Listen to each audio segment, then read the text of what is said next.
पहले हमारे साथ आरिफ हबीब साहब जो समाजवादी पार्टी के प्रवक्ता हैं और बहुत ही संजीदगी से अपनी बातचीत रखते हैं। उनका स्वागत। वो जुड़ गए हैं और आज का सारा सवाल चूंकि उन्हीं की तरफ है, इसलिए उन्हें थोड़ा ज्यादा वक्त दिया जाए, थोड़ा ज्यादा सुना भी जाए। आरिफ साहब, एक बड़ी राजनीतिक घटनाक्रम हुआ। समाजवादी पार्टी के राष्ट्रीय अध्यक्ष जो करहल से विधायक थे, उन्होंने विधानसभा की सदस्यता से इस्तीफा दे दिया है। जाहिर सी बात, आपको जानकारी होगी, जाहिर सी बात है कि अब वो नेता प्रतिपक्ष भी नहीं रहेंगे। तो अब समाजवादी पार्टी के विधायकों का जो तकरीबन 100 विधायकों का अभी फिलहाल एक परिवार है, उस परिवार को का नेतृत्व कौन संभालेगा? इंद्रजीत सरोज, शिवपाल यादव या कोई और? आरिफ साहब। सभी को मेरा नमस्कार है और आपके दर्शकों का आभार कि वो हमें सुन रहे हैं।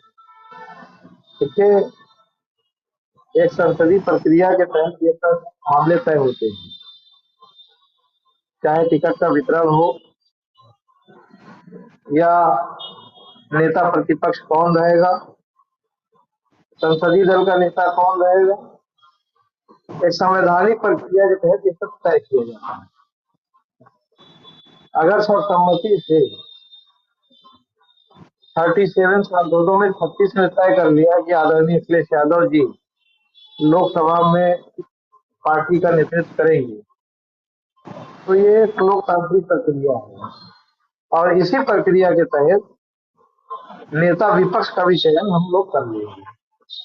अब इसको परिवारवाद से जोड़ना या किसी और चीजों से जोड़ना, मैं समझता हूँ कि उस पर बहस बेमानी हो जाएगी। एक प्रक्रिया के तहत ये तय किया जाएगा। हमारे सभी सांसद, हमारे सभी विधायक ये तय करेंगे कि कौन नेता सदन होगा लोकसभा में और विपक्ष में कौन नेता होगा। पार्टी जिस पे मोहर लगा देगी, राष्ट्रीय अध्यक्ष जी का जिस पे आदेश हो जाएगा, उसको ही सम्मान करके पार्टी की रणनीति के हिसाब से चलेगा।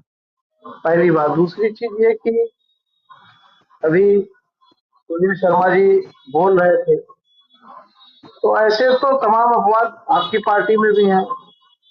मानसरी स्वराज से लेकर के, सिंधिया जी से लेकर के, जितिन प्रसाद जी से लेकर के, न जाने कितने लोग हैं।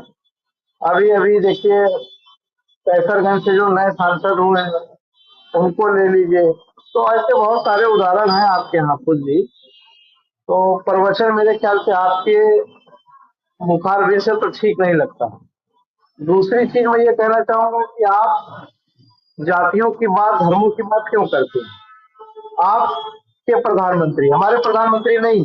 हमारे प्रधानमंत्री इसलिए नहीं है कि 20 करोड़ लोग जो सरकारी आंकड़ा है मुसलमानों का, उसका प्रतिनिधित्व मोदी 2 की सरकार में भी नहीं था और मोदी 3 में भी वो प्रतिनिधित्व नहीं दिया गया। तो मैं समझता हूँ कि मार्गदर्शन की जरूरत, आत्मचिंतन की जरूरत आपको है कि आप एक इतने बड़े समाज को नजरअंदाज करके अपना मंत्रिमंडल 5 साल चला ले गए और फिर नया मंत्रिमंडल आपने बिना उस समाज के बना लिया।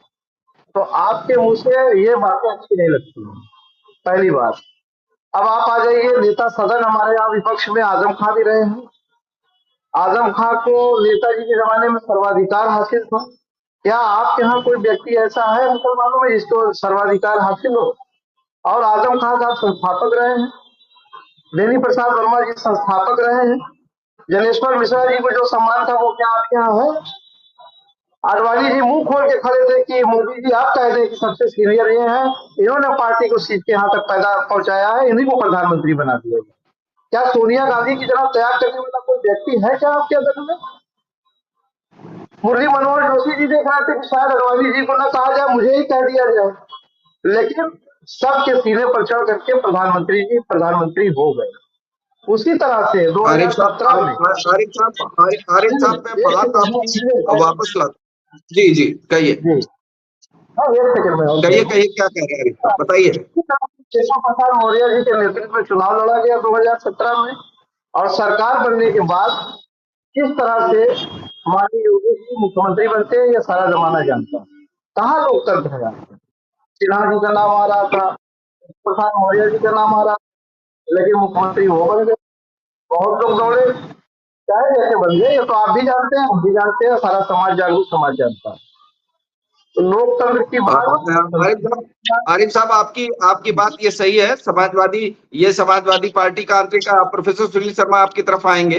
अब क्या कहते हैं, ये आपकी बात सही है कि आपकी पार्टी का आंतरिक मामला है, किसे आप नेता प्रतिपक्ष बनाएंगे और कौन लोकसभा में नेता सदन होगा पार्टी का आपके, ये आपको तय करना है। लेकिन एक सवाल ये है जो जनता के मन में है, जो आपके वोटरों के मन में भी है और दूसरे लोगों के मन में भी है, कि आखिर अब अखिलेश जी के बाद नेता प्रतिपक्ष कौन। मैं सिर्फ उतना सा जानना चाहता हूं, शिवपाल यादव बेहतर हैं, इंद्रजीत सरोज जी बेहतर हैं, या कोई तीसरा व्यक्ति चाहिए।